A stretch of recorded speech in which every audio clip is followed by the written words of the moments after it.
Hi dears, welcome back to my family അഖിലചിന മൈസ്റ്റർ. ശ്രീജ സുരേഷ് 37. ചേച്ചി ക്യാഷ്വൽ വെയർ ആയിട്ടാണോ ചുരിദാർ മാത്രമേ യൂസ് ചെയ്യാൻ പറ്റുള്ളൂ? അവിടെ ഡ്രസ്സിൻ്റെ കാര്യം വന്നിട്ട് നമുക്ക് ബി എസ് സിയുടെ ആയിരിക്കും ഞാൻ ഫസ്റ്റ് പറയാം. ബി എസ് സിക്ക് യൂണിഫോം ഉണ്ട് കേട്ടോ. കൂടുതലും ഞാൻ കണ്ടിട്ടുള്ളത് അവർ യൂണിഫോം ഇട്ടിട്ടാണ് കേട്ടോ വന്നിട്ടുള്ളത്. പിന്നെ ഈവൻ സംതിങ് സ്പെഷ്യൽ ക്ലാസ് അവർ പറയും ഡ്രസ്സ് മാറ്റിയിട്ട് വരൂ എന്ന് പറയുമ്പം ചുരിദാർ ഇടാം.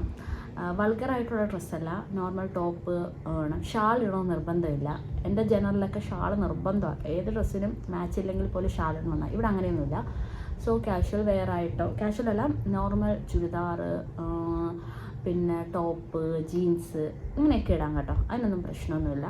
പിന്നെ മോർണിംഗിൽ നമ്മൾ കൂടുതലും കണ്ടിട്ടുള്ളത് എല്ലാവരും ഈ പറഞ്ഞ യൂണിഫോം ഇട്ടിട്ടാണ് വരുന്നത്. ചില സമയത്ത് അവർ ഞാൻ ചോദിച്ച സമയത്തൊക്കെ പറയുന്നത് പ്രാക്ടിക്കലൊക്കെ വരുമ്പോൾ മോർണിംഗിനായിരിക്കുമല്ലോ കൂടുതലും പ്രാക്ടിക്കൽ വരുന്നത്. ആ ഒരു ടൈമിൽ യൂണിഫോം ഉണ്ടെങ്കിൽ പോകാനൊക്കെ ഭയങ്കരധികം എളുപ്പമാണ്. ഫസ്റ്റ് ഇയറിൽ കുറേ ദിവസങ്ങൾ തിയറി മാത്രമായിരിക്കും, പ്രാക്ടിക്കൽ ഉടനെ കൊടുക്കില്ല. പ്രാക്ടിക്കൽ സ്റ്റാർട്ട് ചെയ്യുന്ന ലാംപ് ലൈറ്റിംഗ് സെറമണി കഴിഞ്ഞിട്ടാണ് കേട്ടോ. ഫസ്റ്റ് ഇയറിലെ സ്റ്റുഡൻസിൻ്റെ പാരൻസിനെയൊക്കെ വിളിച്ചിട്ട് നടക്കുന്ന ഒരു ഫംഗ്ഷനാണ്. അത് കഴിഞ്ഞിട്ടായിരിക്കും പ്രാക്ടിക്കലിൽ, അതായത് ഹോസ്പിറ്റൽ ഡ്യൂട്ടിക്ക് വേണ്ടി കടന്നു പോകാം. അതിന് മുമ്പ് വരെ കോളേജിൽ നോർമൽ ഡ്രസ്സായിരിക്കും, അതായത് ഈ ചുരിദാർ, ഈ പറഞ്ഞ ടോപ്പ്, അങ്ങനത്തെയൊക്കെ ആയിരിക്കും. ബോയ്സും ഗോകുലത്ത് എപ്പോഴും ഉണ്ട് കേട്ടോ. ഒരു 10 പേരെങ്കിലും ബോയ്സ് കാണും. ഞാൻ കയറിയ സമയത്ത് ഫസ്റ്റ് ഇയറിലും നല്ല സ്റ്റുഡൻസ് ഉണ്ടായിരുന്നു. അടുത്ത പുതിയ ബാച്ച് വന്നപ്പോഴും നല്ല ബോയ്സ് ഉണ്ടായിരുന്നു. ഓരോ സമയത്ത് ബോയ്സിൻ്റെ എണ്ണം കൂടെ ഇപ്പോൾ ഭയങ്കരധികം കൂടുതലാണ്. ബോയ്സിനൊക്കെ 4 വർഷം സുഖമായിട്ട് പഠിച്ച് OET IELTS ഒക്കെ എഴുതി പുറത്ത് പോയിട്ട് ജോലി മേടിച്ച് സെറ്റിലാവാൻ ഭയങ്കര ഇതാണ്. സോ ഡ്രസ്സ് അങ്ങനെയുള്ളൂ. പിന്നെ അവിടെ എപ്പോഴും ഫംഗ്ഷനൊക്കെ വരും. കോളേജ് ഡേ ഒക്കെ വരുമ്പോൾ അതിനനുസരിച്ച് സാരി, അതിനനുസരിച്ച് ഭയങ്കര മോഡേൺ, ഏത് പേരൂടെ ആരും ഒന്നും പറയത്തില്ല. ഏത് സ്റ്റൈലിൽ നടക്കാൻ പറ്റും. അതിന് ഞാൻ റിപ്ലൈ കൊടുത്തിട്ടുണ്ടായിരുന്നു. എല്ലാം ഇടാടാ, ഡിപ്പെൻഡ് അപ്പോൺ ദ സിറ്റുവേഷൻ, അതായത് ക്ലാസ് ടൈം ഒക്കെ അനുസരിച്ച്, പ്രാക്ടിക്കൽ ഫംഗ്ഷൻ അതിനൊക്കെ അനുസരിച്ച് അയാൾ ഓക്കെ എന്നൊക്കെ പറഞ്ഞിട്ടുണ്ട് കേട്ടോ. ശ്രീജ വീഡിയോ കാണുന്നോ എന്തോ. അടുത്ത ചോദിച്ചത് 6131, ഫോൺ ഉപയോഗം പ്രത്യേകിച്ച് ടൈം ഉണ്ടോ ഹോസ്റ്റലിൽ? അപ്പോൾ ഞാൻ ഫോണിൻ്റെ കാര്യം ഞാൻ ഡീറ്റെയിൽ ആയിട്ട് പറഞ്ഞിട്ടുണ്ടല്ലോടാ, അതുകൊണ്ട് പിന്നെ മനസ്സിലായെന്ന് വിചാരിക്കുന്നു. നെക്സ്റ്റ് ക്വസ്റ്റ്യൻ വന്നിട്ട് ഷൈമ 61 വീണ്ടും ചോദിച്ചിരിക്കുന്നത് കേട്ടോ. കോളേജ് എങ്ങനെയാണ്? സ്ട്രിക്റ്റ് ആണോ? ടീച്ചിങ് ഓക്കെ ആണോ? ഓക്കെ, കോളേജ് സ്ട്രിക്റ്റ് ആണോ എന്ന് വെച്ചാൽ ഫസ്റ്റ് ഇയറിൽ കയറുമ്പോൾ നമുക്ക് കുറച്ച് ഇതൊക്കെ വരും, അതൊക്കെ നമ്മൾ സാക്രിഫൈസ് ചെയ്യണം. പക്ഷേ അതൊന്നും വലിയ കാര്യമല്ല കേട്ടോ. ഇങ്ങനെ ഞാൻ പറഞ്ഞെന്ന് പറഞ്ഞാലും ഭയങ്കര സംഭവമായിട്ട് എടുക്കേണ്ട കാര്യമൊന്നുമല്ല. അസ്യൂഷ്വൽ നോർമലായിട്ട് വരും. നിങ്ങൾ മാത്രമല്ല, ഒരു 80 പേരൊക്കെ ആയിരിക്കും ഫസ്റ്റ് ഇയറിൽ ഗൂഗിളത്തൊക്കെ വരുന്നത്. അപ്പോൾ അത്രയും പേരിൽ നിങ്ങൾക്ക് നല്ല ഫ്രണ്ട്സിനെയും ചങ്കിനെയൊക്കെ കിട്ടാവുന്നതേ ഉള്ളൂ. അങ്ങോട്ടും ഇങ്ങോട്ടും ഷെയർ ചെയ്ത് ഫ്രണ്ട്സൊക്കെ ആയിട്ട് അങ്ങോട്ടും ഇങ്ങോട്ടും കെയറൊക്കെ ചെയ്തങ്ങ് നിൽക്കുക. അതുകൊണ്ട് കുഴപ്പമില്ല. സ്ട്രിക്റ്റ് ഇതുപോലെയൊക്കെ ഉള്ളൂ. അങ്ങനെ എല്ലായിടത്തും ഇതേപോലെയൊക്കെ ആണടാ. കാരണം നമ്മൾ ജനറലിൽ നിന്നപ്പോൾ അവിടുത്തെ കാര്യങ്ങൾ അറിഞ്ഞുകൊണ്ട് തന്നെ ഗോകുലത്ത് വന്നപ്പോൾ നമുക്ക് മനസ്സിലാവും. പിന്നെ നമുക്ക് 2-3 സ്ഥലങ്ങളിൽ പിന്നെ ഹയർ സ്റ്റഡിയൊക്കെ ചെയ്തിട്ട് വരുമ്പോൾ നമുക്ക് വ്യത്യാസം മനസ്സിലാവും. ആ കോളേജിൽ ഇങ്ങനെയാണ്, ഈ കോളേജിൽ ഇങ്ങനെയാണ്, ഇവിടെ അങ്ങനെയാണെന്ന് നമുക്ക് വ്യത്യാസം പറയാൻ പറ്റും. എന്ന് പറയാം, ടീച്ചിങ് ഒക്കെ പക്കാ സൂപ്പറാണ് കേട്ടോ. നല്ല ടീച്ചേഴ്സാണ്. BSc MSc level, PG, doctorate എല്ലാം എടുക്കുന്ന അങ്ങനെയൊക്കെയുള്ള നല്ല ലെവലായിട്ടുള്ള ടീച്ചേഴ്സാണ് കേട്ടോ ഗോകുലത്തുള്ളത്. അതേപോലെ നമ്മൾ പോസ്റ്റ് BSc കഴിഞ്ഞിട്ടായാലും നമുക്ക് തന്നെ അവിടെ ടീച്ചിങ് ഓപ്ഷന് കയറാൻ പറ്റും. പിന്നെ MSc കഴിഞ്ഞിട്ട് നമുക്ക് തന്നെ അവിടെ വർക്ക് ചെയ്യാൻ പറ്റും. ഈ പറയുന്ന BSc 4th ഇയർ കഴിഞ്ഞിട്ടും വേണമെങ്കിൽ ലെക്ചറർ പോസ്റ്റിൽ നമുക്ക് തന്നെ അവിടെ കയറാൻ പറ്റും. അവിടെ പഠിച്ച സ്റ്റുഡൻ്റ് എന്ന രീതിയിൽ നമുക്ക് അത്ര അവിടെ തന്നെ ജോലി കിട്ടാനുള്ള പ്രിഫറുണ്ട്. എനിക്ക് ഭയങ്കര ഇഷ്ടമുള്ളൊരു കാര്യമാണ് ടീച്ചിങ്. അതുകൊണ്ട് തന്നെ എനിക്കും ഏതെങ്കിലും ഒരു കാലത്ത് നാട്ടിൽ നിൽക്കുന്ന സമയത്ത് ഗോകുലത്തിൽ തന്നെ വർക്ക് ചെയ്യാൻ വേണ്ടി താല്പര്യമുണ്ട്. ഗോകുലത്തെ ടീച്ചിങ് സൈഡ് സൂപ്പറാണ്, ക്ലിനിക്കൽ സൈഡ് നല്ല സൂപ്പറാണ്. അതുമാത്രമല്ല നല്ല ഒരു പേയ്മെൻറ്റാണ് നമുക്ക് അവിടെ നിന്ന് കിട്ടുന്നത്. സാധാ ഹോസ്പിറ്റലിനെ കാട്ടിയിട്ട് NABH എയ്ഡഡ് ആയിട്ടൊക്കെ ഉള്ള ഹോസ്പിറ്റലാണ്. അതിനെ കാട്ടിയിട്ടുള്ള പൊസിഷൻ ലെവലിലൊക്കെ ശ്രീഗോകുലം നല്ലതായതുകൊണ്ട് തന്നെ അവിടുത്തെ പേയ്മെൻറ്റ് സ്കെയിൽ നല്ലപോലെ ആയിരിക്കും സ്റ്റാഫിനും എല്ലാവർക്കും കിട്ടുന്നത്. അതുകൊണ്ട് അവിടെ പഠിച്ച സ്റ്റുഡൻറ്റിന് അവിടെ തന്നെ വർക്ക് ചെയ്യും ഭയങ്കരധികം ഓപ്പർച്യൂണിറ്റീസ് ആയിരിക്കും. കുറേ അഡ്വാൻറ്റേജ് ശ്രീഗോകുലത്തിനുണ്ട് കേട്ടോ. നാട്ടിലല്ല, പുറത്തായതുകൊണ്ടാണ് നമുക്ക് ഇവിടെ വർക്ക് ചെയ്യാൻ പറ്റാത്തത്. അല്ലാണ്ട് എനിക്കും ടീച്ചിങ് സൈഡ് ഗോകുലം എടുക്കുന്നത് ഭയങ്കര താല്പര്യമുള്ളൊരു കാര്യമാണ്. കൂടെ കഴിഞ്ഞ് നാട്ടിൽ നിൽക്കുന്ന സമയത്ത് ഗോകുലം എന്തായാലും ഞാൻ ട്രൈ ചെയ്യും. ചേച്ചി LBS വഴിയാണോ അഡ്മിഷൻ എടുത്തത്? ആണോ? ഞാൻ LBS എൻട്രൻസ് എഴുതിയിട്ടുണ്ടായിരുന്നു. ആ എൻട്രൻസ് വഴിയായിരുന്നു അഡ്മിഷൻ എനിക്കായത്. ചോദിച്ചിട്ടുള്ള IFA ആണ്. ഇത് 8 days ആയിട്ടുള്ളത് റീസെൻ്റ് ആയിട്ട് ചോദിച്ചിട്ടുള്ള ക്വസ്റ്റ്യൻ ആണ് കേട്ടോ. ഇപ്പോൾ LBS വഴി അഡ്മിഷൻ എടുത്താൽ ഫീസ് എങ്ങനെയായിരിക്കും എന്ന് വെച്ചാൽ ഞാൻ പറഞ്ഞില്ല, ഞാൻ PPBSc ആണ്. ഇത് BSc നഴ്സിങ്ങിനെ പറ്റി ചോദിക്കുവാണെങ്കിൽ ഞാൻ ഇതിൻ്റെ ആൻസർ ഇതിന് മുമ്പ് തന്നടാ. അങ്ങനെയൊക്കെയാണ് ഫീസിൻ്റെ സ്ട്രക്ചർ വരുന്നത്. കുറച്ച് ഇതായിരിക്കും, 5 to 6 lakhs എന്നൊക്കെ ഞാൻ പറഞ്ഞിട്ടുണ്ട് ആളോട്. പിന്നെ അതിൽ കൂടുതലാവും കോളേജ് കോൺടാക്ട് ചെയ്യുക. പിന്നെ ഹോസ്റ്റലും കൂടെ എടുക്കുവാണെങ്കിൽ ഫീസ് പ്ലസ് ഹോസ്റ്റൽ സെപ്പറേറ്റ് ആണ്, ഒരുമിച്ചുള്ളൊരു പാക്കേജിങ് അല്ല ഗോകുലം പ്രൊവൈഡ് ചെയ്യുന്നത്. മാനേജ്മെൻറ്റ് സീറ്റ്, NRI സീറ്റ് എന്നൊക്കെ പറഞ്ഞിട്ടുള്ള സീറ്റുകളുണ്ട് കേട്ടോ. അപ്പോൾ ഓരോന്നിനും അതിൻ്റേതായിട്ടുള്ള ഫീസിൻ്റെ സ്ട്രക്ചറുകൾ വ്യത്യാസമായിരിക്കും. അതേപോലെ കാസ്റ്റ് ബേസിലൊക്കെ വന്ന് ഗ്രാൻഡൊക്കെ കിട്ടുവാണെങ്കിൽ നമുക്ക് ഫീസിന് വലിയധികം പ്രശ്നം വരില്ല. അത് കോളേജായിട്ട് ചോദിച്ചാൽ മതി. നഴ്സിംഗ് എന്ന പഠനത്തിനെ നല്ല എമൗണ്ട് ഇറങ്ങുന്ന ഒരു കാര്യമാണ് കേട്ടോ. അടുത്ത ക്വസ്റ്റ്യൻ, ചേച്ചി ഇവിടെ BSc നഴ്സിംഗ് ചെയ്യുന്നവർക്ക് യൂണിഫോം ഉണ്ടോ? യെസ്, യൂണിഫോം ഉണ്ട്. അതോ കളർ ഡ്രസ്സാണോ? കളർ ഡ്രസ്സും ഉണ്ട്, യൂണിഫോം ഉണ്ട്. ഹോസ്റ്റൽ ആൻഡ് മെസ് ഫീ എത്രയാണ്?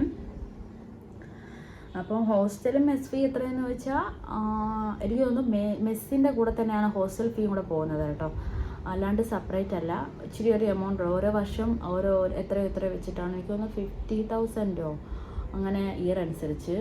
BSc നഴ്സിംഗ് 4 year ആയതുകൊണ്ട് തന്നെ 4 വർഷത്തെ പേയ്മെൻറ്റ് അടയ്ക്കേണ്ടി വരും. പിന്നെ ഇൻ കേസ് 4 വർഷമാണല്ലോ നമ്മൾ ഹോസ്റ്റലിൽ നിൽക്കുന്നത്, അതിൽ 2 വർഷം കഴിഞ്ഞാൽ അല്ലെങ്കിൽ ലാസ്റ്റ് ഇയറിൽ നമ്മൾ ഹോസ്റ്റലിൽ നിൽക്കുന്നില്ല, വീട്ടിൽ നിന്ന് വന്ന് പോവുകയാണെങ്കിൽ മുമ്പ് പൈസ കൊടുത്തിട്ടുണ്ടെങ്കിൽ തിരിച്ച് തരും കേട്ടോ. അഡ്വാൻസ് ഒന്നും വേണ്ട. അഡ്വാൻസ് ചെയ്യുവാണെങ്കിൽ ചെയ്യാം, നമുക്ക് റിട്ടേൺ കിട്ടും, കുഴപ്പമില്ല. നമ്മുടെ ഇഷ്ടമാണ്, അവരാരും കമ്പൽ ചെയ്യില്ല ഇവിടെ വന്ന് നിൽക്കൂ, ഇവിടെ തന്നെ ഹോസ്റ്റൽ എടുക്കുമെന്ന് ആരും പറയില്ല. നമ്മൾ തന്നെയാണ് ചൂസ് ചെയ്യുന്നത് ഹോസ്റ്റൽ വേണോ വേണ്ടേന്ന്. ഹോസ്റ്റൽ എടുക്കുന്നവർക്ക് തന്നെ SPയും കൂടെ കൊടുക്കും, പ്രത്യേകിച്ച് കുക്കിംഗ് ചെയ്യാനുള്ള ഓപ്ഷൻ ഇല്ല. പക്ഷേ അതേസമയം സ്റ്റാഫൊക്കെ ആയിട്ട് ശ്രീകോലത്ത് കയറി ദൂരെയുള്ളവരുടെ വർക്ക് ചെയ്യുവാണെങ്കിൽ അവർക്ക് ഹോസ്റ്റലും മെസ് ഫീയും രണ്ടാണ്. ഫുഡ് അവിടെ നിന്ന് എടുക്കാൻ താല്പര്യം ഇല്ലെങ്കിൽ അവർക്ക് ഹോസ്റ്റൽ ഫീ മാത്രം കൊടുത്താൽ മതി, മെസ്സിൻ്റെ ഫീ കൊടുക്കണ്ട. പിന്നെ ഹോസ്റ്റലിൽ ആർക്കും കുക്ക് ചെയ്യാനുള്ള ഓപ്ഷനൊന്നും ഇല്ല കേട്ടോ. ഇൻഡക്ഷനോ അങ്ങനെ എടുത്തിട്ട് കുക്കൊന്നും ചെയ്യാൻ അവിടെ അലൗഡല്ല. അതിനുള്ള ഇലക്ട്രിക് സപ്ലൈ ഇല്ലെന്നാണ് പറയുന്നത്. പക്ഷേ ഞങ്ങൾ കെറ്റിലൊക്കെ യൂസ് ചെയ്യുമായിരുന്നു. ആ സമയത്തായിരുന്നു എൻ്റെ പ്രഗ്നൻസി ജേണി. അതൊരു ബിഗ് സ്റ്റോറിയാണ്, എപ്പോഴെങ്കിലും ഷെയർ ചെയ്യാം. അപ്പോൾ ആ സമയത്ത് ഞാൻ കെറ്റിലൊക്കെ യൂസ് ചെയ്യുമായിരുന്നു ചൂടുവെള്ളത്തിനായി. എന്നാലും പാലൊക്കെ കുടിക്കാൻ വേണ്ടിയിട്ട്, പ്രഗ്നൻ്റ് ടൈമല്ല, ഒരു ഗ്ലാസ് പാല് നിർബന്ധമല്ലേ. അപ്പോൾ അതിനൊക്കെ വേണ്ടി ഞാൻ കെറ്റിൽ യൂസ് ചെയ്യുമായിരുന്നു, അയൺ ബോക്സ് യൂസ് ചെയ്യുമായിരുന്നു. അപ്പോൾ അതിനൊക്കെയുള്ള ഇലക്ട്രിക് സപ്ലൈ എടുക്കും. പിന്നെ SCക്കാർക്ക് ഹോസ്റ്റൽ ഫീ കൊടുക്കണോ? SCക്കാർക്ക് വന്നിട്ട് ആണെങ്കിൽ നമുക്ക് ഹോസ്റ്റൽ മാത്രമല്ലടാ, ഈ ഗ്രാൻഡ്, അതായത് LBS വഴി അഡ്മിഷനൊക്കെ എടുത്തുവാണെങ്കിൽ തന്നെ ഈ ഗ്രാൻഡും ഉള്ളതുകൊണ്ട് അതിനകത്ത് തന്നെ അവർ തന്നെ ഗവൺമെൻറ് തന്നെ ഫീസ് അവർ കറക്റ്റ് ചെയ്ത് കൊടുക്കും. നമ്മളിൽ നിന്നൊന്നും പോവില്ല. അഡീഷണൽ അല്ലാണ്ട് എവിടുന്ന് മറ്റേ എന്തെങ്കിലുമൊക്കെ ഫണ്ട് കൊടുക്കണം, അത് കൊടുക്കണം, അത് മാത്രമേ നമ്മളത് ഇൻഡിപെൻഡൻ്റ് ആയിട്ട് കോളേജുകാർ ചോദിക്കുന്ന അതേ ഉള്ളൂ. അല്ലാതെ ഫീസ്, ഹോസ്റ്റൽ അങ്ങനത്തെ കാര്യങ്ങളൊക്കെ ഈ കാസ്റ്റ് ബേസ് SC ST അങ്ങനെയൊക്കെ ഉള്ളവർക്ക് കൊടുക്കാൻ ഒരു പൈസ പോലും ആവില്ല കേട്ടോ. അതൊക്കെ ഗവൺമെൻറ്റായിട്ട് ഇൻട്രാക്റ്റ് ഉള്ളതുകൊണ്ട് കുഴപ്പമില്ല. അല്ലാണ്ട് നമ്മൾ മാനേജ്മെൻറ്റ് സ്റ്റേറ്റ് ഈ LBSോ ഗവൺമെൻറ് എയ്ഡഡോ ഒന്നും കയറാണ്ട് നമ്മൾ തന്നെ പോയി എനിക്ക് ഗോൾഡത്ത് അഡ്മിഷൻ വേണമെന്ന് പറഞ്ഞു കഴിഞ്ഞാൽ ഫുൾ പ്രൈവറ്റായിട്ട് എടുക്കുമ്പോൾ നമ്മളെല്ലാ പൈസയും കൊടുക്കേണ്ടി വരും. അത് ഈ LBSൻ്റെയും മറ്റുള്ള സീറ്റിൻ്റെയും കാറ്റഗറിയുടെ ഒരു കണക്കിലും എടുക്കത്തില്ല. ബട്ട് നമ്മൾ അല്ലാണ്ട് രീതിയിൽ LBS അഡ്മിഷൻ വഴിയൊക്കെ എടുത്ത് അതേത് കാസ്റ്റ് ആയിരുന്നാൽ പോലും SC ST കാസ്റ്റ് അങ്ങനത്തെ കാസ്റ്റിലൊക്കെ വരുവാണെങ്കിൽ ഫീസിൻ്റെ കാര്യത്തിലൊന്നും ടെൻഷൻ അടിക്കണം. അതെല്ലാം ഗവൺമെൻറ് തന്നെ കൊടുത്തോളും, കയ്യിൽ നിന്ന് അത്ര പോവില്ല. ടച്ച് ഫോൺ അലോഡാണെന്ന് വീണ്ടും ചോദിക്കുന്നു. ഏത് ഫോണും അലോഡാണ്. ഇനി ഒരു ക്വസ്റ്റ്യൻ, ചേച്ചി ഇത് നല്ല കോളേജാണോ? ഇത് നല്ല കോളേജാണ്. ഡയറക്റ്റായിട്ട് അഡ്മിഷൻ എടുക്കാൻ കഴിയുമോ ചേച്ചി? എടുക്കാൻ പറ്റുമോ? ഡയറക്റ്റൊക്കെ അഡ്മിഷൻ എടുക്കാൻ പറ്റും. ഫീസിൻ്റെ കാര്യങ്ങൾ ഭയങ്കര അധികം കൂടുതലായിരിക്കും, അത് മാത്രമേ ഉള്ളൂ. അപ്പോൾ ആ ഒരു കമൻറ്റ് അനുസരിച്ചിട്ട് ഒരുപാട് കമൻറ്റ് താഴെ സ്റ്റുഡൻസ് അങ്ങോട്ടും ഇങ്ങോട്ടും ഒരുപാട് പേര് അങ്ങോട്ടും ഇങ്ങോട്ടും കോൺവെർസേഷൻ നടത്തിയിട്ടുണ്ടായിരുന്നു. ഞാൻ ചിലപ്പോൾ അവിടെ അഡ്മിഷൻ എടുക്കും, ഡയറക്റ്റ് അഡ്മിഷൻ രീതിക്ക് അപ്ലൈ ചെയ്യുന്നതെന്നൊക്കെ പറഞ്ഞ് അവർ അങ്ങോട്ടും ഇങ്ങോട്ടും കൊടുത്തു. ഞാനപ്പോൾ അതിൻ്റെ ഇടയ്ക്ക് വീണ്ടും കൊടുത്തു, ഇത് നല്ല കോളേജാണ്, ഡയറക്റ്റ് അഡ്മിഷൻ അവൈലബിൾ ആണ്, ബട്ട് ഫീസ് കുറച്ച് എക്സ്പെൻസീവ് ആണ് ഞാൻ കൊടുത്തു. പിന്നും വേറൊരാൾ മാധവ് 63 ഒക്കെ ചോദിക്കും, ഞാനവിടെ അഡ്മിഷൻ എടുത്തു കഴിഞ്ഞു. അപ്പം അവിടെ പഠിച്ചുകൊണ്ടിരിക്കുകയാണ് കേട്ടോ. ഡയറക്റ്റ് ആണോ എന്നൊക്കെ പറഞ്ഞ് അവർ എന്നെ അങ്ങോട്ടും ഇങ്ങോട്ടൊക്കെ ചോദിക്കുന്നൊന്ന് ഞാൻ കണ്ടെന്നുള്ള രീതിക്കൊന്നും ലൗട്ടാകെങ്കിലും കൊടുക്കട്ടെ. ഡാഡ് ഗോകുലം ഫിനാൻസിൽ 20 years ആയിട്ട് വർക്ക് ചെയ്യുവാണ്. അറിയില്ല ഫീസിൻ്റെ കാര്യം. ഇപ്പോൾ 3 lakh അടുപ്പിച്ചൊക്കെ ആയെന്നൊക്കെയാണ് പറയുന്നത്. ചേച്ചി ഫോൺ യൂസ് ആക്കാൻ പറ്റുമോ? പറ്റുവടാ ചേച്ചി. യൂണിഫോമിനെ പറ്റി ഒന്ന് ഡീറ്റെയിൽ ആയിട്ട് പറയൂ. യൂണിഫോമിനെ പറ്റി ഞാൻ ഡീറ്റെയിൽ ആയിട്ട് പറഞ്ഞില്ലേടാ, ഡ്രസ്സിൻ്റെ കാര്യം. അത് ഞാൻ പറഞ്ഞു കഴിഞ്ഞു. ഇനി നിനക്ക് ഡൗട്ട് എന്തെങ്കിലും ഉണ്ടെങ്കിൽ ചോദിക്കണേ. പിന്നെ കുറച്ച് റിപ്പീറ്റഡാണ്, കോളേജ് കൊള്ളാമോ എന്നൊക്കെ ചോദിച്ചിട്ടായിരുന്നു. അപ്പോൾ ഇത്രയായിരുന്നു ആ വീഡിയോയ്ക്ക് വന്നിട്ടുള്ള കമൻസ്. അപ്പോൾ നെക്സ്റ്റ് ക്വസ്റ്റ്യൻ വന്നിട്ട്, റിക്വയർമെൻറ്റ്സ് ദിസ് കോളേജ് ചേരാൻ എന്താണ്, ഫീസ് എത്രയായിരിക്കും ഒന്ന് പറയൂ പ്ലീസ് എന്ന്. അപ്പോൾ ഫീസിൻ്റെ സ്ട്രക്ചർ കോളേജിൻ്റെ ആ ഒരു രീതിക്കാണ് ഞാൻ പറഞ്ഞ പോലെ തന്നെ. റിക്വയർമെൻറ്റ്സ് എന്ന് വെച്ചാൽ നോർമലി നമ്മൾ ഒരു കോളേജിൽ അഡ്മിഷൻ എടുക്കുന്ന ആ ഒരു രീതിക്ക് വേണ്ട എല്ലാ കാര്യങ്ങളും ചെയ്യുക. പ്രത്യേകിച്ചല്ല, LBS വഴി തന്നെ ആയിരിക്കും നേഴ്സിംഗിന് അഡ്മിഷൻ എടുക്കുന്നതിന് ഏറ്റവും ബെസ്റ്റ് ആ ഒരു രീതിയിൽ. പിന്നെ അത് കഴിഞ്ഞ് എൻട്രൻസ് ഉണ്ടോ, BSc-കാർക്ക് എൻട്രൻസ് വരുമെന്ന് എനിക്കറിയില്ല. BSc-കാർക്കും MSc-കാർക്കും എൻട്രൻസ് ഉണ്ടായിരിക്കും. എൻട്രൻസ് എല്ലാം കഴിഞ്ഞ് പിന്നെ കോളേജിൻ്റെ ഓപ്ഷൻസുകൾ വെക്കുമ്പോൾ ശ്രീഗോകുലം നിങ്ങൾക്ക് വെക്കാവുന്നതേ ഉള്ളൂ. അലോട്ട്മെൻറ്റിലൊക്കെ ആ കോളേജ് നമുക്ക് ഓക്കെ ആയെന്ന് കേൾക്കുമ്പോൾ പിന്നെ കോളേജായിട്ട് കോൺടാക്ട് ചെയ്യുമ്പോൾ അവരാണ് എന്തൊക്കെ റിക്വയർമെൻറ്റ്സ് കൊടുക്കണം, ഏതൊക്കെ സർട്ടിഫിക്കറ്റ് കോളേജിനാർക്ക് കൊടുക്കണം, അല്ലെങ്കിൽ നമുക്ക് കുറേ സർട്ടിഫിക്കറ്റൊക്കെ കൊടുക്കേണ്ടി വരും. നമ്മുടെ 10th +2 പിന്നെ കാസ്റ്റ്, അത് ഇത് ഇൻകം, അങ്ങനെയൊക്കെ കാര്യങ്ങളൊക്കെ കോളേജുകാരായിട്ട് അവർ തന്നെ നമ്മളോട് വന്ന് ഡയറക്റ്റ് എല്ലാം ചോദിച്ച് നമ്മൾ കോളേജിനെ ഏൽപ്പിക്കുകയാണ്. നെക്സ്റ്റ് ക്വസ്റ്റ്യൻ ഒരു പാർവതി ചോദിച്ചിരിക്കുകയാണ്. ഹായ് ചേച്ചി, ശ്രീഗോകുലം നഴ്സിംഗ് കോളേജ് നല്ലതാണോ? യെസ്, നല്ലതാണ് കേട്ടോ, നല്ല കോളേജാണ്. എൻ്റെ ദിവ്യ ചോദിച്ചിരിക്കുന്നു, ഇവിടുത്തെ ഹോസ്റ്റലിൽ ഫോൺ അലോഡ് ആണോ ചേച്ചി? യെസ്, ഫോൺ അലോഡ് ആണടാ. ഫോണിൻ്റെ കാര്യങ്ങളൊക്കെ പറഞ്ഞു. എന്നിട്ട് കമ്മ്യൂണിറ്റി ടാബിൽ പോസ്റ്റ് ചെയ്ത ക്വസ്റ്റ്യൻസ് ആണ്. ആകെ ഒരു ക്വസ്റ്റ്യന് 3 ലൈക്കേ വന്നിട്ടുണ്ട്. അതെ, ചാനൽ അത്ര പബ്ലിസിറ്റി ആവാത്തതുകൊണ്ടാവാം Q&A ആവാത്തത്. അതുകൊണ്ടാണ് എനിക്ക് എന്നെ റെസ്പോണ്ട് ചെയ്യാനും താല്പര്യമില്ലാത്തത്. പക്ഷേ കോളേജിനെ പറ്റി ചോദിച്ചുകൊണ്ട് ഇങ്ങനെ ഒരു വീഡിയോ ചെയ്യുന്നുണ്ട്, എന്തായാലും ക്വസ്റ്റ്യൻ എടുക്കാമെന്ന് വിചാരിച്ചു കേട്ടോ. ഞാൻ പറഞ്ഞ പോലെ ആ ഒരു ക്വസ്റ്റ്യൻ മതി. കോളേജിൻ്റെ എല്ലാ കാര്യങ്ങളും ചോദിച്ചിട്ട് തന്നെ ചോദിച്ചിട്ടുണ്ട്. Lifestyle by Nandu. കോളേജിനെ പറ്റി പറയൂ. അക്കാഡമിക്സ് ക്യാമ്പസ് സ്ട്രിക്റ്റ് ആണോ? ക്യാമ്പസ് സ്ട്രിക്റ്റ് ഒന്നുമല്ല. ആസ് യൂഷ്വൽ ഫസ്റ്റ് ഇയറിന് പോകുന്ന ഏതൊരു കോളേജ് എടുക്കുമ്പോൾ ഉള്ളൊരു ആ ഒരു സ്ട്രിക്ട്നെസ് മാത്രമേ ഉള്ളൂ. അത് കുറച്ച് കഴിയുമ്പോൾ, അതായത് കുറേ മാസങ്ങൾ കഴിയുമ്പോൾ അങ്ങ് മാറിക്കോളും, പ്രശ്നമൊന്നുമില്ല. അക്കാഡമിക്സിനെ പറ്റി പറയുകയാണെങ്കിൽ 2 വർഷത്തെ കോഴ്സാണ്. ഫസ്റ്റ് ഇയറിൽ ഒരുപാട് നമുക്ക് പഠിക്കാനുണ്ട്. സബ്ജക്റ്റിൻ്റെ എണ്ണം കൂടുതലാണ്. പിന്നെ അറിയാമല്ലോ, ഓരോ സബ്ജക്റ്റുകൾക്കും അതിൻ്റേതായിട്ട് നമ്മൾ +2 ലെവൽ വരെ പഠിച്ചതിൻ്റെ അതല്ല നഴ്സിങ്ങിൻ്റെ സബ്ജക്റ്റുകൾ. ഫസ്റ്റ് ഇയർ കയറുമ്പോഴാണ് എനിക്ക് തോന്നുന്നു ഈ 4th ഇയർ BSc-യിൽ 4 ഇയർ BSc-യിൽ ഏറ്റവും കൂടുതൽ സബ്ജക്റ്റ് നമ്മൾ പഠിക്കുന്നത് ഫസ്റ്റ് ഇയറിലായിരിക്കും. പിന്നെ സെക്കൻഡ് ഇയർ തേർഡ് ഇയർ സബ്ജക്റ്റിൻ്റെ എണ്ണം കുറയത്തേ ഉള്ളൂ, കൂടത്തില്ല. പിന്നെ അഡ്വാൻസ്, ഗൈനക്ക്, പീഡിയാട്രിക് അങ്ങനെയൊക്കെ പറയുന്നതല്ല ഫസ്റ്റ് ഇയറിൽ നമ്മൾ പഠിക്കില്ല കേട്ടോ. ബേസിക് ആയിട്ടുള്ള ഫൗണ്ടേഷൻ തൊട്ടിട്ടാണ് ഫസ്റ്റ് ഇയർ സ്റ്റാർട്ട് ചെയ്യുന്നത്. ഫൗണ്ടേഷൻ എന്ന് വെച്ചാൽ നമ്മൾ ഇഞ്ചക്ഷൻ കൊടുക്കുന്നു, നമ്മൾ ഹോസ്പിറ്റലിൽ ചെയ്യേണ്ട കാര്യങ്ങൾ, ബേസിക് നഴ്സിങ്ങിൻ്റെ ഫൗണ്ടേഷനെ പറ്റിയിട്ടുള്ള എല്ലാ കാര്യങ്ങളും പറയുന്നതും പഠിക്കുന്നതും അതൊക്കെ നല്ല രീതിക്ക് പഠിക്കാനുണ്ട്. ഫസ്റ്റ് ഇയറിൽ നമുക്ക് അങ്ങനെ ഉഴപ്പാനേ പറ്റില്ല, കാരണം എല്ലാം പുതിയ കാര്യങ്ങളാണ്. സെക്കൻഡ് ഇയറിലാവുമ്പോൾ നമുക്ക് ഫസ്റ്റ് ഇയറിൻ്റെ എക്സ്പീരിയൻസിൽ എന്തെങ്കിലും നഴ്സിംഗ് ആയിട്ട് കുറച്ച് പരിചയമാവും. തേർഡ് ഇയർ ഫോർത്ത് ഇയർ ഒക്കെ ആകുമ്പോൾ അതുപോലെ അങ്ങ് മാറിക്കൊണ്ടിരിക്കും. അതൊക്കെ ഭയങ്കര ഡീറ്റെയിലാണ്. ഞാൻ നഴ്സിങ്ങിനെ പറ്റിയിട്ട് അല്ലാത്തോട്ട് പറയുന്നതുകൊണ്ട് അതൊന്നും വലുതായിട്ട് പറയില്ല. പഠിക്കാനൊക്കെ നല്ലപോലെ ഉണ്ട്, നല്ല ടൈം എടുക്കുക. അതുകൊണ്ട് തന്നെ ഞാൻ ഹോസ്റ്റലിൽ താമസിക്കണമെന്ന് പറയുന്നത്. കോളേജ് നല്ല അടിപൊളിയാണ്, എല്ലാ രീതിക്കുള്ള ഇതുണ്ട്.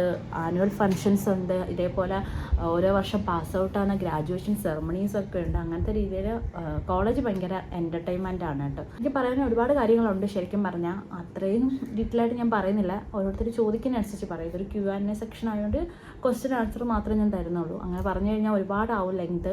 ഇപ്പം തന്നെ ഓൾമോസ്റ്റ് ആയിക്കഴിഞ്ഞു.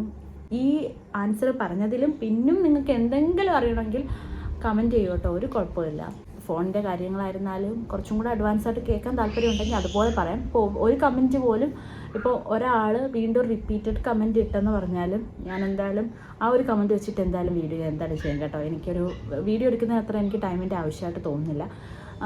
ആ ഒരു കമൻറ്റിൻ്റെ ബേസിൽ ഒരു 5 മിനിറ്റ് ആയിരുന്നാലും ഞാൻ എന്തായാലും ഉറപ്പായിട്ട് വീഡിയോ ഇടാം. കാരണം ഇപ്പം റീസെൻ്റായിട്ട് അഡ്മിഷൻ നടക്കുന്ന ടൈം ആകുമ്പം ആ കോളേജിനെ പറ്റി കൂടുതൽ അറിയണമെന്ന് താല്പര്യമായിട്ട് തോന്നും. അതുകൊണ്ട് ഞാൻ എന്തായാലും കാണാതെ പോവില്ല.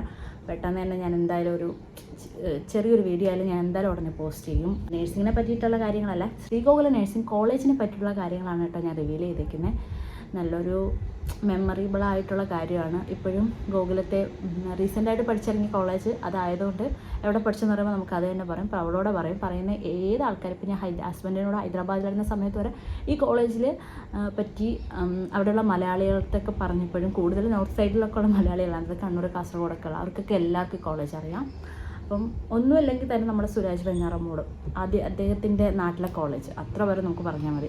അപ്പോൾ പബ്ലിസിറ്റിക്ക് ബെസ്റ്റ് കോളേജാണ്. അതേപോലെ ഞാൻ കേട്ടിട്ടുള്ള കാര്യം എന്ന് വെച്ചാൽ ഇവിടെ പഠിച്ചിറങ്ങി പോയിട്ട് വിദേശത്തും പുറത്തൊക്കെ ജോലി നേടുന്നത് ഈ കോളേജിൻ്റെ സർട്ടിഫിക്കറ്റ്സും ഈ കോളേജിൻ്റെ എക്സ്പീരിയൻസും സ്റ്റാഫ് എക്സ്പീരിയൻസ് ഒക്കെ ഭയങ്കര വാല്യുബിൾ ആണ് കേട്ടോ. നമ്മൾ പറയത്തില്ല OET ഒക്കെ എഴുതി പുറത്തോട്ട് പോകുമ്പോൾ 2 ഇയർ എക്സ്പീരിയൻസ് വേണം, 1 ഇയർ എക്സ്പീരിയൻസ് ഒക്കെ വേണം. ഈ ഹോസ്പിറ്റലിൻ്റെ എക്സ്പീരിയൻസ് എങ്കിൽ നല്ല ഓപ്പർച്യൂണിറ്റീസ് ആയിരിക്കും നമുക്ക് എവിടെയും കിട്ടുന്നത്. മാത്രമല്ല ഈ കോളേജ് നമുക്ക് സ്റ്റാഫായിട്ട് കയറണമെങ്കിൽ അവിടുത്തെ സ്റ്റുഡൻ്റ് ആയി കഴിഞ്ഞാൽ മോസ്റ്റ് പ്രിഫർ ആയിരിക്കും. അപ്പോൾ അവിടുത്തെ ഇൻ്റർവ്യൂവിലൊക്കെ പെട്ടെന്ന് തന്നെ പാസ്സായിട്ട് അവിടെ ജോലി കിട്ടാനും ഭയങ്കരധികം എളുപ്പമായിരിക്കും. അങ്ങനെ ഒരുപാട് അഡ്വാൻസ് ഉണ്ട് കേട്ടോ. എവിടെ ഗവൺമെൻറ്റിൽ തന്നെ നേഴ്സിംഗ് പഠിച്ചിറങ്ങണമെന്നില്ല, പ്രൈവറ്റ് കോളേജുകളും നല്ലതാണ്. ശ്രീകോകുലം സൂപ്പറാണ്. മെയിനായിട്ട് കോളേജിനെ പറ്റി പറയാമെന്ന് വെച്ചാൽ ഇത് വന്നിട്ട് MC റോഡ്, ട്രിവാൻഡ്രം MC റോഡിലാണ് ശ്രീകോകുലം നഴ്സിംഗ് കോളേജ് ഇരിക്കും. ട്രിവാൻഡ്രം പോകുന്ന എല്ലാ ട്രാൻസ്പോർട്ട് ബസ്സും ശ്രീകോകുലം വഴിയാണ് പോകുന്നത്. അതുകൊണ്ട് നമ്മൾ എത്ര ദൂരെ നിന്നായിരുന്നാലും ട്രിവാൻഡ്രത്ത് പോകുന്ന ബസ്, ട്രിവാൻഡ്രം ബോർഡ് കാണിക്കുന്ന ഏത് ബസ്സിൽ നമുക്ക് ഗോകുലത്ത് വരാനായിട്ട് പറ്റും. ട്രാൻസ്പോർട്ടേഷൻ ഭയങ്കര ഈസിയാണ്. കോളേജ് വന്നിട്ട് ഇരിക്കുന്ന കുറച്ച് ഉള്ളിലാണ്. ഉള്ളിലെന്ന് പറയുന്നത് ഈ വെഞ്ഞാറമൂട് ജംഗ്ഷൻ, അതായത് ട്രിവാൻഡ്രം MC റോഡിൽ പോകുന്ന വെഞ്ഞാറമൂട് ജംഗ്ഷന് തൊട്ട് ബാക്കിലോട്ട് വരെ, ഇപ്പോൾ ട്രിവാൻഡ്രത്തോട്ട് വരുവാണെങ്കിൽ ട്രിവാൻഡ്രത്തോട്ടാണ് നമ്മൾ പോവുകയാണെങ്കിൽ ഈ ഒരു ജംഗ്ഷൻ കഴിഞ്ഞിട്ട് വേണം, അവിടെ ബസ്സൊക്കെ നിർത്തും. ഈ ഒരു ജംഗ്ഷൻ കഴിഞ്ഞിട്ടാണ് വെഞ്ഞാറമൂട് നെക്സ്റ്റ് നമുക്ക് ജംഗ്ഷൻ വരുന്നത്. ലെഫ്റ്റ് സൈഡിൽ ഗോകുലത്തിൻ്റെ ബോർഡൊക്കെ ഉണ്ട്. അകത്തോട്ട് ഒരു സബ് റോഡ് പോലെ കുറച്ച് വഴിയുണ്ട്. അത് എപ്പോഴും ഗോകുലത്ത് ഹോസ്പിറ്റലിൽ പോകുന്ന ആൾക്കാരാണ്, എപ്പോഴും വണ്ടി അങ്ങോട്ടും ഇങ്ങോട്ടും പോകും. ഓട്ടോറിക്ഷ അങ്ങനെയൊക്കെ പോകാനുള്ള എല്ലാ ഫെസിലിറ്റിയും ഉണ്ട്. ആ ഹോസ്പിറ്റലിൽ പോകണമെങ്കിൽ ആ ജംഗ്ഷനിൽ ഇറങ്ങണം. അപ്പോൾ അതുകൊണ്ട് അവിടെ നിന്ന് ഇറങ്ങിയിരുന്നാലും നമുക്ക് ബസ്സിൽ നിന്ന് ഇറങ്ങിയിട്ട് കോളേജിൽ പോകാനായിട്ട് പറ്റും. കാറ് അങ്ങനെയൊക്കെ വരുന്നവർക്ക് സ്ട്രെയിറ്റ് കോളേജ് അല്ലെങ്കിൽ ഹോസ്റ്റലിൽ ഇറങ്ങി ഹോസ്പിറ്റലിലൊക്കെ പോകാൻ ഉള്ള ട്രാൻസ്പോർട്ടേഷൻ എല്ലാം നല്ലപോലെ തന്നെ ഉണ്ട് കേട്ടോ. അതുകൊണ്ട് നമുക്ക് പ്രശ്നമില്ല. നമ്മുടെ പ്രശ്നം വന്നിട്ട് വണ്ടിയൊന്നും ഇല്ലാണ്ട് കറങ്ങാനായിട്ടൊക്കെ അങ്ങനെയൊക്കെ പോകാനൊക്കെ പറ്റും കേട്ടോ ഹോസ്റ്റലിൽ നിന്ന്. അങ്ങനെയൊക്കെ പോകുന്ന സമയത്ത് ഓട്ടോ ഒക്കെ വിളിച്ച് പോകണ്ട. അല്ല നടന്ന് നമുക്ക് വെഞ്ഞാറമൂട് ജംഗ്ഷനിലോട്ട് പോലെ എന്തെങ്കിലും മേടിക്കണമെങ്കിൽ ജംഗ്ഷനിലോട്ട് പോകട്ടെ, അങ്ങനെയൊന്നും നമുക്ക് പറ്റില്ല. പിന്നെ നമുക്ക് ക്യാൻറ്റീൻ അങ്ങനത്തെ കാര്യങ്ങളൊക്കെ അവിടെ തന്നെ ഉണ്ട്. അതുകൊണ്ട് ട്രാൻസ്പോർട്ടേഷൻ്റെ കാര്യത്തിനൊന്നും ബുദ്ധിമുട്ടില്ല. എത്ര ദൂരം നിന്ന് വന്നാലും കാറൊക്കെ വന്ന് കോളേജിൻ്റെ അവിടെ തന്നെ പോകുന്നതുകൊണ്ടും ട്രാഫിക് അങ്ങനത്തെ കാര്യത്തിൽ ബുദ്ധിമുട്ടൊന്നും ഇല്ലാത്തതുകൊണ്ട് നമുക്ക് കോളേജിൽ എത്തിപ്പെടാനൊക്കെ പറ്റും. സോ അപ്പോൾ ഇത്രയേ ഉള്ളൂ വീഡിയോ. അപ്പോൾ ഈ വീഡിയോ ഇഷ്ടമായി എന്തായാലും ലൈക്ക് ചെയ്യുക, കമൻറ്റ് എന്തായാലും ഉണ്ടെങ്കിൽ ചോദിക്കുക. അപ്പോൾ സബ്സ്ക്രൈബ് ചെയ്തില്ലെങ്കിൽ സബ്സ്ക്രൈബ് ചെയ്യുക. നെക്സ്റ്റ് വീഡിയോ ആയിട്ട് വരുന്നവരേക്കും ബൈ ബൈ ഫ്രം അഖില ചീന മൈസ്റ്റർ.